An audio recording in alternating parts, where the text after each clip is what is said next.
കുട്ടികളും മമ്മൂട്ടിയും ഒരുപോലെയാണെന്നാണ് സിനിമാക്കാർക്കിടയിലെ സംസാരം. കുട്ടിക്കുറുമ്പ് രണ്ട് കൂട്ടുകാർക്കും ഒരുപോലെയാണെന്ന് പറയാറ്. ഇപ്പോഴിതാ സൈബർ ആകെ വൈറലായിരിക്കുകയാണ് മമ്മൂട്ടിയെ കാണാനെത്തിയ നോവയും മാനുവും.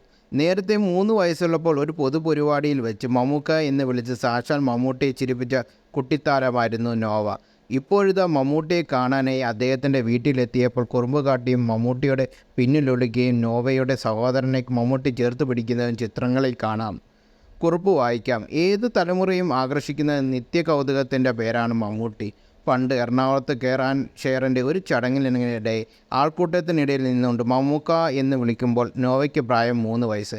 എന്തോ എന്ന് നീട്ടിയുള്ള മറുപടി, അവനുള്ള സമ്മാനവും കേട്ടുനിന്നൊരു ചിരിയും ചില മാധ്യമങ്ങളിൽ വാർത്തയുമായി. കഴിഞ്ഞ ദിവസം നാട്ടിലെത്തിയപ്പോൾ നേരിൽ കാണാനായി കൊച്ചിയിലെ വീട്ടിൽ ചെന്നപ്പോൾ ഇപ്പോൾ 8 വയസ്സുകാരനായ നോവ, അനുജൻ ഇമാനുവൽ എന്നിവർ 4 വയസ്സുകാരനായ മാനുവിനെ ചേർത്ത് പിടിച്ച വാത്സല്യത്തിൻ്റെ ആ മഹാവൃക്ഷത്തിൻ്റെ പിന്നിൽ ഒളിച്ചു കളിച്ചു. കാലം എത്ര കഴിഞ്ഞാലും മാറാത്ത ഈ കുറുമ്പിൻ്റെ പേര് ബാല്യമെന്നും കൗതുകത്തിൻ്റെ പേര് മമ്മൂട്ടി എന്നുമാണ് അത്രേ.